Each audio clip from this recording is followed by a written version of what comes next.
আসসালামু আলাইকুম। এদিকে আপনাদের আজ এই পেঁপে বাগানটা সম্পর্কে আর একটু বলবো। পেঁপে বাগানটা একটু ঘুরে দেখি আমরা। পেঁপে বাগানটা কিন্তু খুব দারুণ ফলন ধরেছে।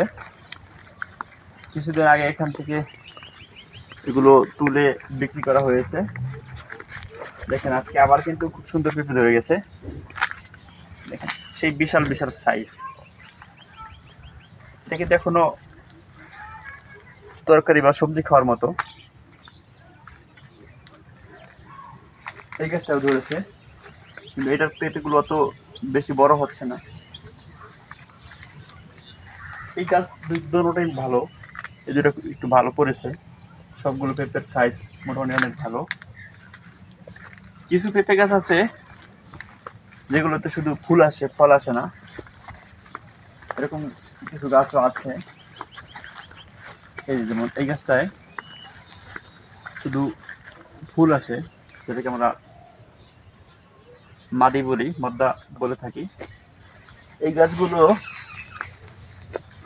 এই জন্য যখন গাছগুলো বপন করা হয় তখন একসাথে 2 বা 3টা গাছ লাগাতে হয়, যেগুলো এরকম বড় বড় ফুল আসে তবে ফল আসে না। সেগুলো কেটে ফেলতে হয় ছোটবেলায়। এরপরে যেটা ফল আসে সেটা রেখে দিতে হয়। এই জন্য বপন করার সময় একাধিক গাছ বপন করা উত্তম। এই বাগানের যেসব এগুলো এরকম পেকে যায় সেগুলো পরিষ্কার করে দেওয়াই ভালো।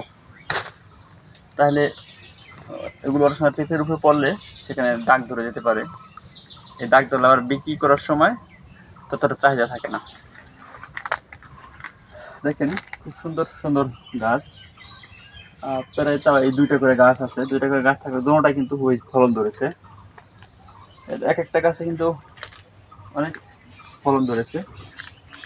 একটা 5-7 কেজি, কি কোনো কোনো 10 কেজি 12 কেজিও হয়ে গেছে।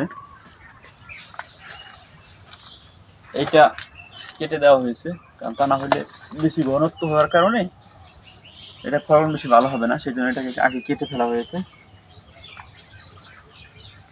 এদিকে অনেকগুলো দেখেন, এই যে এই মদ্দা গাছ, এর শুধু গাছ হয়েছে, ফলন হয় নাই। এরকম যদি গাছ 2-1টা থাকে বা 2-4টা থাকে তাইলে কিন্তু মোটামুটি অনেক লসের তলে পড়তে হয়। এখানে একাধিক গাছ লাগানো ছিল, কিন্তু খরার কারণে বাঁচানো পসিবল হয় নাই। এই একটা, এটার পাশাপাশি কিন্তু আবার ওই পাশে আরেকটা।